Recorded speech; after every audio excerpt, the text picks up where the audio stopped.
The House votes to spend billions and billions and billions. 5 American mayors say no mas. And Dolly Parton has had it with U.S. cancel culture. Stay tuned, everybody.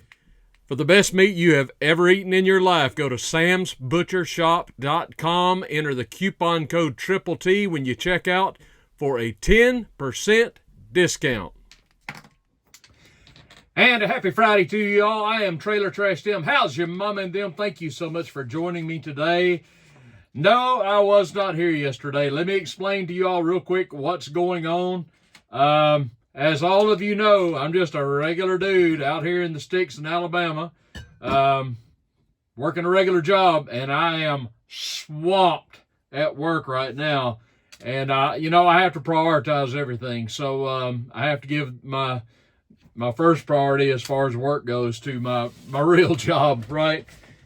So that's what's been going on. I was just buried in work yesterday, and I did not have enough time to do a show. I didn't know if I was going to get one done today or not. But I'm doing the best I can, folks. I'm treading water here as best as I can. So just bear with me. I appreciate you all being patient, and I appreciate all of you that watch. I really do. Just a couple of programming notes real quick. Because of the aforementioned reason, I'm not going to be doing a show tomorrow, which is Saturday, and there will not be a live stream this Sunday. Sorry if you're looking forward to that, but I have got to get caught up on a boatload of work. My intention is to resume normal programming next Monday, but there's still a lot that I need to cover, and so I appreciate you being patient with me, bearing with me. This is real life, man. I'm really working. I'm not one of these hot shot reporters who this is all he can. I'm jealous of guys like Tim Pool and some of these guys that this is all they do, and they've got millions of subscribers, so that's all they have to do. It's just me and you, kid. So we're doing the best we can. Anyway, enough of that. Let's get moving. All right, as you probably know, if you're keeping up with domestic news, at least in America. Yesterday, the House of Representatives voted to approve a payment of $14.5 billion to Israel. This is military aid. Now, this vote largely went along party lines. The final total was 226 to 196. 12 Democrats joined. Mostly Republicans supported this bill. Most Republicans supported the bill. 12 Democrats joined with them to push this thing through. It is a bill that Biden has already promised to veto, and Chuck Schumer in the Senate has said they won't even consider taking it up. So it's DOA. It's largely symbolic. What made this bill interesting, of course, was the fact that Speaker Johnson had stated that in order to pay for the $14.5 billion of military aid to Israel, they were going to cut spending at the IRS, thinking, well, that'll go over big with a lot of people, and I guess it would. But of course, as I say, it's all theater. It's all symbolic because Biden will never sign it. It probably won't get to Biden's desk. It's Schumer has said, who is the majority leader in the Senate, Schumer has said they're not even going to take it up. So it's dead on arrival. My only addition to this as far as a comment goes is don't anybody hold this against me, but most of you are probably going to understand this. I would have joined with the Democrats in voting against this bill. And maybe you can guess why. And I forgot my hat, didn't I? We are governed by such utter lunatics who apparently just have no common sense whatsoever. And particularly when it comes to the state of Israel, I guess anything goes. Now, I'm not trying to go on another diatribe about Israel as being good or bad, or the Palestinians or anything like that. With regard to the war that's going on between Israel and the Palestinians, you may be all in for Israel, it doesn't matter. My point through this whole process has been, if you are an American, for example, our priority should be America, folks. Period. That's all I care about as an American, just Americans. And that's one reason, had I been in Congress, I would have voted against this bill. The other should be glaringly obvious. Do I even need to spell it out? We are $33 trillion in debt. Can anybody explain to me, please, how you get $14.5 billion together to send to Israel when you are $33 trillion in debt? I can't personally do the math. Can you? I don't think any of your grandkids, if you have any, could do the math on this one. I don't think an expert mathematician could do the math on this one. It's such a gimmick. Speaker Johnson knows it's a gimmick. He says, no, we're going to get the money from IRS cuts. Well, no, that's not how it works, Speaker Johnson. You're still spending money regardless. What I would say is, how about put a bill up that just cuts spending with the IRS? Period. A standalone bill. I get it. Biden would veto it. I know it, but the Senate would never take it up. But that's not the point. Just do it. Just bring up a bill that says we're going to cut $14.5 billion from the IRS budget. That's the bill. There's your bill. I'll vote for that all day long. Then you can bring up another bill. I'll tell you what. Once we have a balanced budget, once we are no longer in debt to the tune of $33 trillion, once we are no longer in debt to $1, if I were in Congress, I'd say, I'll make a deal with you. As soon as we have zero debt in America, if you want to bring a bill up about foreign aid for Israel, I'll at least listen to you. But until then, I am listening to nothing you have to say, because the simple fact of the matter is we do not have the money. Folks, what are people missing about this? Is this an oversimplification? If you don't have the money, you can't spend the money. I'd like to go out tonight and get a nice big thick steak at a steakhouse somewhere, but before I do that, I got to check with my financial manager to see if we've got the money to do that. And if my financial manager, the director of finance for Trailer Trash Incorporated, if she says, no, we don't have the money for that in the budget, then that's the end of the conversation, right? I mean, if you don't have the money for something, you can't spend it. You can't put stuff on a credit card. That's what we do ostensibly, of course, but you can't live like that. Eventually, it catches up with you. You cannot live perpetually in debt. You cannot use credit cards to live on. But that's exactly what we're doing in the United States. We live on credit cards and we pay the interest to China. How can you give $10 to Israel, much less $14 billion, when you don't have the money?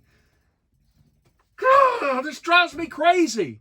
And so few people are talking about it. And you look at the vote totals and you see almost every Republican voted for that. And you would think if there are any fiscal conservatives in Congress, well, surely it's the Republicans. No. When it comes to foreign aid for Israel, they just lose their minds. Yeah, we can do that. No problem there. 14.5 billion, no problem there. But we're in debt. That's okay. We got to send money to Israel. And it's not Israel I'm harping on. It's anything. If you don't have the money, you don't have the money. Period. I want to give you a quote real quick. Everybody sit up and pay close attention to this, okay? Listen to this quote, and everybody's listening to this, put on your thinking caps and see if you can tell me who said this, okay? It is our true policy to steer clear of permanent alliance with any portion of the foreign world. I wish that I had been in Congress and been on the floor of Congress when they were debating this bill, because I would have read this quote to every member of Congress, and I would have been glaring especially at every Republican on that side of the aisle. Do you know who said this? Let me read it again. It is our true policy to steer clear of permanent alliance with any portion of the foreign world. Any guesses? Comment right now down below. Comment before I tell you the answer. and say, I said it before you told us. It is our true policy to steer clear of permanent alliance with any portion of the foreign world. That would be your daddy, Americans. President George Washington, I almost said George W. Washington. President George Washington said this on September 19th, 1796, in his farewell address to the people of the United States. So, let me ask you a question. How do you think George Washington would have voted for this bill of foreign aid to Israel to the tune of $14.5 billion? Any guesses? I got a feeling if he were sitting beside me in Congress, we would have been voting together, hand in hand. Me and George and me. George Washington said to steer clear of any permanent alliance with any portion of the foreign world. That's what Washington said. Well, that's not relevant anymore. He said that back in the 1700s. Au contraire, my friend. I think it's more relevant than ever. Do you think George Washington would have supported NATO? I don't think so. Do you think he would support $14.5 billion in aid to Israel? I think it'd make his eyes bug out of his head and his wooden teeth fall out. As we see today, this quote is more accurate or more to our times, more relevant to our times than ever. We should steer clear of any permanent alliance with any portion of the foreign world, he said. That would mean any nation you could think of. What do you think he'd think about our war, our war in league with Ukraine? What do you think George Washington would think of that? Do you think, now you either agree with Washington or you don't. Well, who do you think is the lunatic here? Washington or Biden? You can't have it both ways. Who do you agree with, Washington or Biden? I think I'll side with the former. How about you? All right, let's move on. I got to get to Lindsey Graham McCain, the senator from South Carolina, and I won't dwell on this long, but he said to CNN this past week, I can barely read this, bear with me here, after Israel's bombing of a Gaza refugee camp. Folks, I got to tell you, I know there are those of you who support Israel and you think Israel is some special nation. I get it. I understand. You're entitled to your beliefs, okay? If that's what you want to believe, go right ahead. But if you believe that, could I ask you, how do you feel about Israel bombing refugee camps? How do you feel about Israel bombing churches? How do you feel about Israel killing babies? Because that's exactly what they're doing. We have proof of that. How do you feel? Do you feel a little conflicted about that? I'm not praising Hamas, certainly, by saying that. But right is right and wrong is wrong. Is that not true? He told CNN, Lindsey Graham McCain, you know why I'm saying that, right?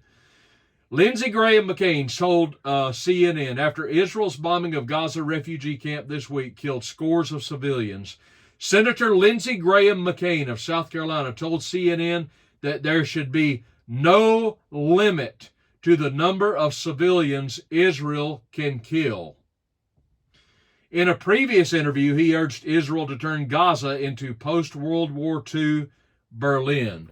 So Lindsey Graham McCain says there should be no limit to how many Gazans Israel should kill. No limit. Can you believe this guy? What is he, some kind of a Rambo action figure? I want Lindsey Graham McCain, do you claim to be a Christian?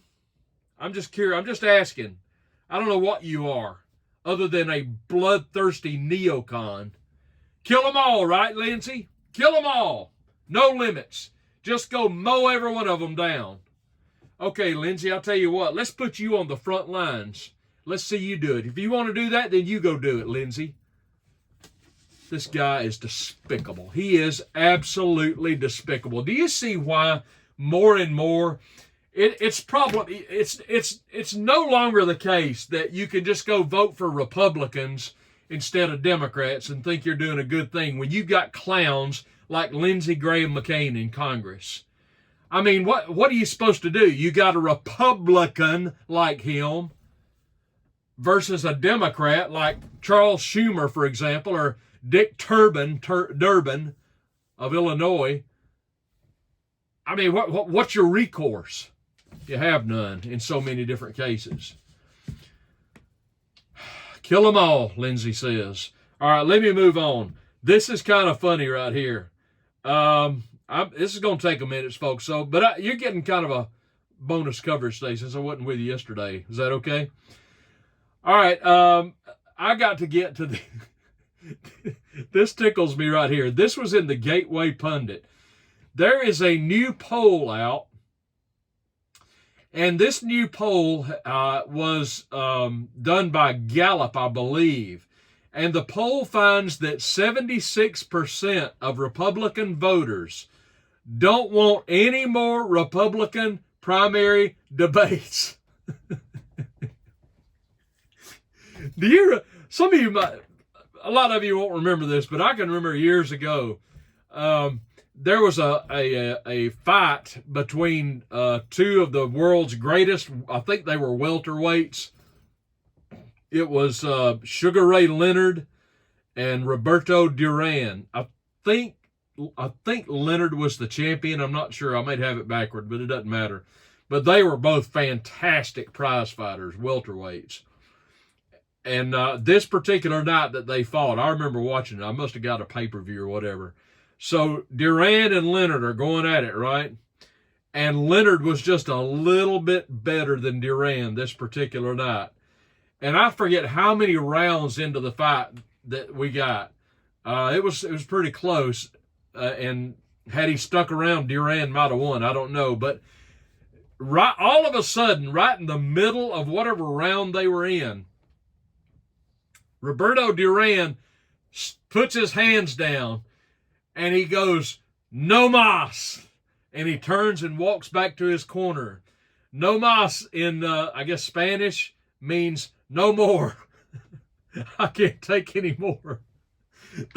That image was conjured up when I read this story in the Gateway Pundit. 76%. That's a lot. 76% of Republican voters are saying no mas. We can't take it anymore. Stop debating. I'm right there with you, 70. Count me in with the 76%.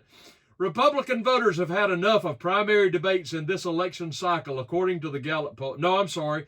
The survey from McLaughlin and Associates found that most Republicans want the RNC to galvanize behind Donald Trump and focus on defeating Biden in 2024. I'm right there with you. I've been saying this all along. 3/4 of Republican voters, over 3/4, are saying that there should be no more debates, contending that the GOP should instead coalesce behind Donald Trump and fight Biden's political indictments. And it goes on and on and on. And I've been saying this all along. I bet a lot of you have been saying it too. It's like the seven dwarves, okay? I have long maintained none of these clowns are going to get the nomination. None of them, unless, of course, something catastrophic happened to Donald Trump that's, we don't want to even talk about. None of them are going to do it. Even then, I think somebody else might get in the race, like a Youngkin or Brian Kemp or something. I don't know. But as things stand right now, Trump is dominating in the polls. Depending on which poll you listen to, he's up by like 50 points or 60 points to his closest challenger, which could either be DeSantis or Haley, neocon Nikki, depending on which poll you consult.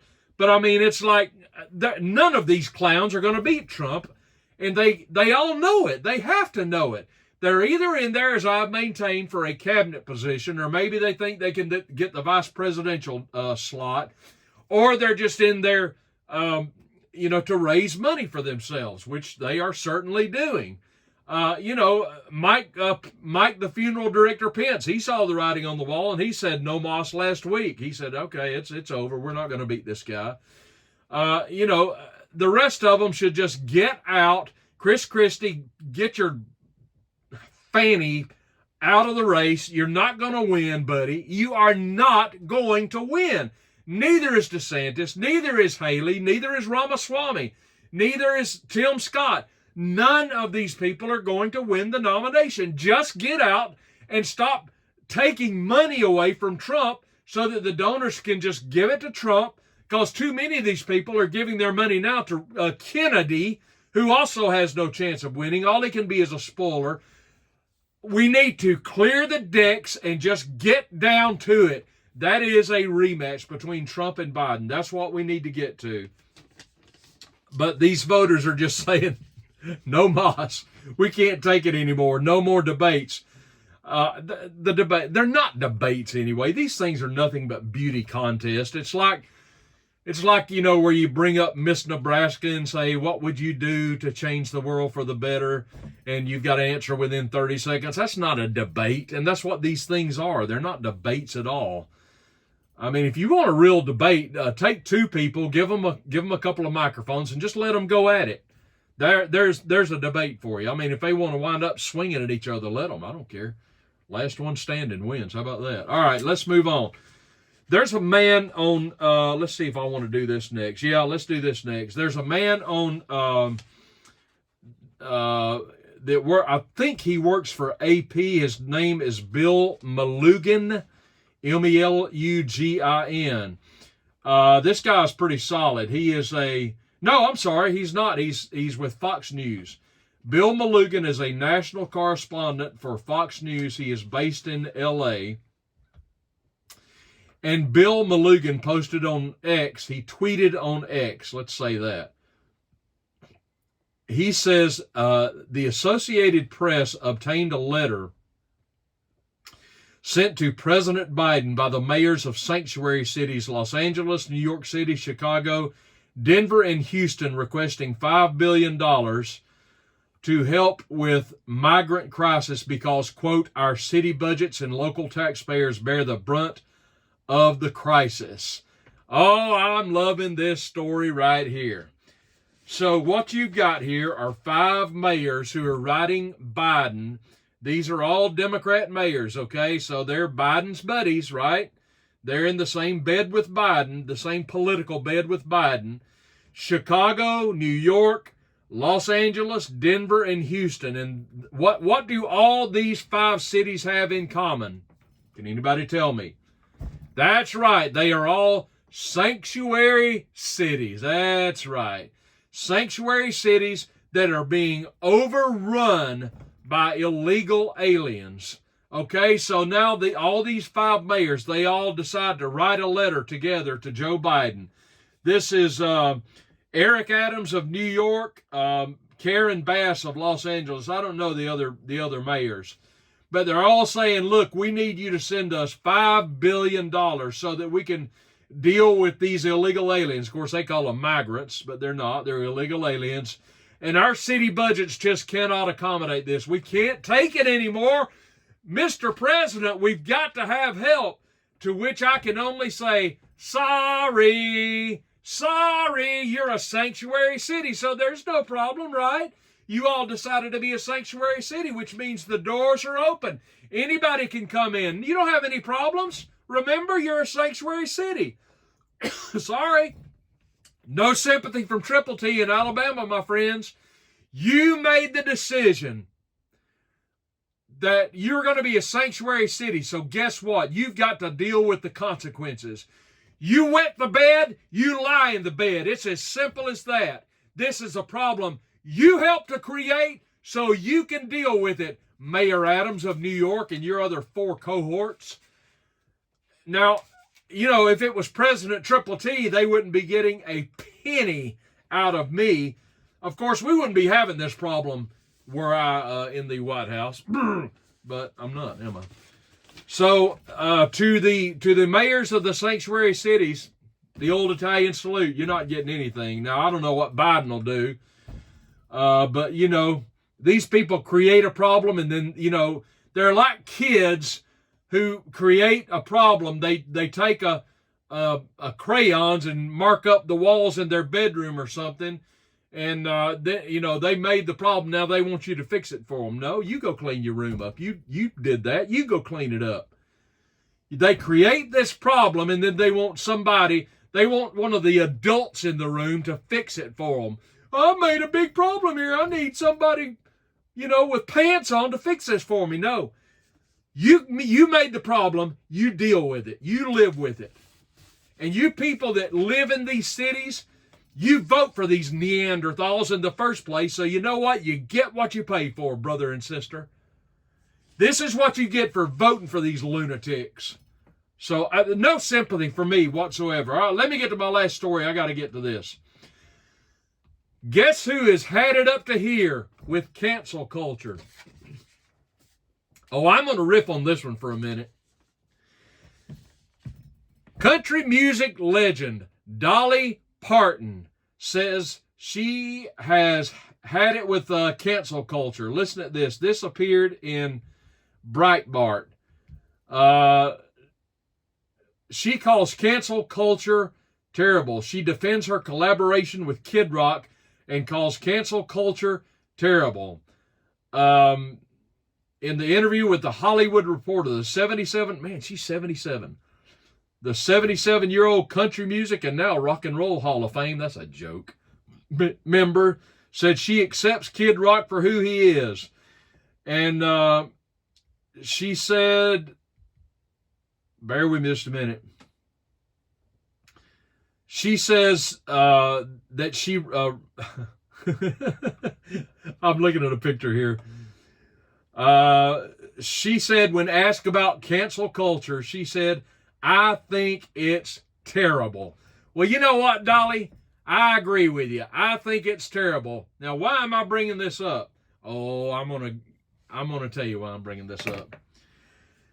Dolly Parton has had it with cancel culture, and so have I. I'm done with cancel culture. But let me tell you something about Dolly Parton. For those of you that are watching me that are not in the United States, Dolly Parton is quite an entrepreneur. In addition to the millions of records she sold, I think I've read or heard today that she sold over 100 million records. That's a lot of records.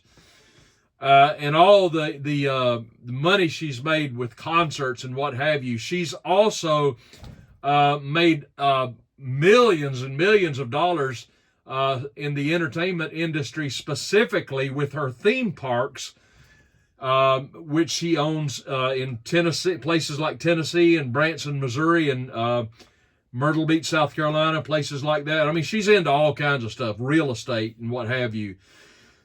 Pardon me. Dolly Parton owns a theme park in Pigeon Forge, Tennessee. It's a tourist mecca, and it's called Dollywood. Some of you may have been to Dollywood before. In addition to that, she also owns dinner theaters, also in Pigeon Forge and in Myrtle Beach, South Carolina, and in Branson, Missouri. These are all tourist hotspots. Now, one of these dinner theaters used to be called the Dixie Stampede. Okay? You got that? The Dixie Stampede. Anybody ever heard of the Dixie Stampede? It's a dinner theater. It's a live-action production where you go into this arena, which is a horseshoe shaped arena, and you have this long table in front of every seat, and while they put on a show down on the floor of the arena, the wait staff feeds you your meal. It's a dinner theater. It was called the Dixie Stampede. Okay, she's got another theater called Pirates Voyage or something like that, and it's pretty good. It's entertaining, and the food's not that great, but it's a fun thing to do with your family. It's still there in Pigeon Forge and Branson and Myrtle Beach and elsewhere. I don't know where else it might be. It's a lot of fun for an evening. The Dixie Stampede. In this particular show, it was basically a celebration of the North and the South, and in more colonial times or Civil War era, as I remember. But this is why I'm bringing this up. Years ago, I went to the Dixie Stampede, and I enjoyed the show. But I guess now 3 to 4 years ago it was, Dolly Parton had to respond to some criticism she was getting from some outlet somewhere. I don't know where it was. It was all to do with this cancel culture that have we've been dealing with now for a few years in the United States. And there were some people that were apparently really offended that Dolly Parton would have a theater with the word Dixie in it. And this is why I'm bringing this up. Because rather than just tell these people, Dolly Parton is from Sevierville, Tennessee, Sevier County, Tennessee. She's from the Smoky Mountains. She's a good old country girl. So I pretty much know how she was raised. And some of you people that are watching me from the southern U.S., you know what I'm talking about. I pretty much know how Dolly Parton was raised. I'm part of that fabric, So she was raised in a land that we have historically called Dixie. We sing a song, I wish I was in Dixie, okay? Dixieland. Dixie is another name for the South. But there were people who are involved in cancel culture who got offended at the name of the word Dixie because it conjures up images, don't you know, of slavery and evil white colonial men and their plantations. And God, come on, man. Come on. Dixie, there's nothing wrong with the word Dixie. I'm from Dixie. Our license plates say Heart of Dixie, Alabama, the Heart of Dixie. I don't know if they probably took that off. I don't know. There's nothing wrong with the word Dixie. I wish I was in Dixie, away, away. Dixie's a great word. On one of my social media profiles, it said, list where you're from. I put Dixie. I'm from Dixie. I'm not a slave owner. I don't own a plantation. I don't wear an outfit like Colonel Sanders. Come on, man. There's nothing wrong with the word Dixie. But the reason I'm bringing this up is because when some half-wit, some politically correct cancel culture idiot gets a TV camera in front of them and they start decrying the fact that Dolly Parton owns a theater that's got the word Dixie in it, what do you think Dolly Parton did? How do you think Dolly Parton responded? I'll tell you how she responded. She took the name Dixie off of her theater, and she changed it. It was the Dixie Stampede. Now she changed it to just being Dolly Parton's Stampede. And this is why now if you go to Branson, it's just Dolly Parton Stampede. If you go to Pigeon Forge, it's just Dolly Parton. No mention of Dixie whatsoever. You know why? Because Dolly said at the time, well, we don't want to offend anybody. To which I said, what about me, Dolly? What about the people that you're going to offend by taking the word Dixie off? Do you care about us? Or is it okay to offend the home folks? Is it okay for you to offend your people, if you know what I mean? She just caved in to the woke culture. She just caved in to the cancel culture. And that's why I'm bringing this story up, because now she says, just the other day, now she says that the cancel culture is terrible. Well, why didn't you say that 4 or 5 years ago, Dolly? When they're trying to take Dixie out of your theater's name. Why didn't you say it was terrible then? Because you didn't want to offend somebody? Do you see how diluted this is, folks? Do you see how schizophrenic this is? You don't want to offend anybody, but in the process of bending over backwards not to offend somebody, what do? You offend somebody. You take Dixie out so you can't offend some half-wit, lily-livered Yankee in New York City who's just aghast that we would use a word like Dixie in the South, but it doesn't bother you, Dolly, that you would offend Southerners. Oh, man, come on. There's nothing wrong with the word Dixie. How do I take this thing off? I wish I was in Dixie away. Dixie, Dixie, Dixie, Dixie, Dixie, Dixie. There's nothing wrong with the word Dixie. I can't take that off, can I? Oh, well. Am I losing my mind? Hey, are you getting your money's worth today? Look at me, man. I'm just going on and on and on, aren't I? Some of you told me, hey, man, riff on. That's what I'm doing. You didn't hear from me yesterday, so by George, you're hearing from me today. Everybody say this with me. On 3, say the word Dixie. 1, 2, 3. Dixie! No, you didn't say it loud enough. I don't care if you're in France or Japan. Say it with me on 3. 1, 2, 3. Dixie! I wish I was in Dixie. I am in Dixie, and I'm proud of being in Dixie. I was born in Dixie. I'll die in Dixie. I live and die in Dixie. It's my Dixieland delight. There ain't nothing wrong with Dixie. And shame on you, Dolly Parton, for trying to play both sides of the fence. You're all PC years ago, and now you want to tell us that cancel culture is terrible. Well, it wasn't terrible 3 or 4 years ago when you took Dixie out of the Stampede. If you really want to act like you're sorry for cancel culture, or you're outraged by cancel culture, then put Dixie back in there, by George. Just give it to these left-wing lunatics. Now, she ain't going to do that. But, Dolly, come on, man. You got plenty of money. What do you got to lose? You know what's cool about really old people? And Dolly's old. She's 77. You know what's cool about old people? They lose their filter, and they'll just tell you how it is. And they don't care. You can take it or leave it. If you get your feelers hurt, they don't care. They just going to tell you, by George, this is how it is. That's not always good, but a lot of times it is good. At least I can appreciate that. All right, hey, give me your comments down below. Let me know what you thought about today's video. I covered a lot of things. I'd like to hear what you think about what I said today. Give me a big thumbs up on this video down below. Hit that like button. Thank you for joining me today. If you have not yet subscribed to the channel, you may do so, and I would really appreciate that. Everybody go out there. Have a great Friday. Remember, I'm working hard, and I will not be back tomorrow, or no live stream on Sunday, but I will be back, God willing, on Monday. Everybody have a fantastic weekend. This is Trailer Trash Tim, and I will see you soon. Let's turn this thing off. I can't get my gizmo to work. You want some more bonus material? So I have to reach up and do it by hand. I'm still here. Now I'm gone. Bye.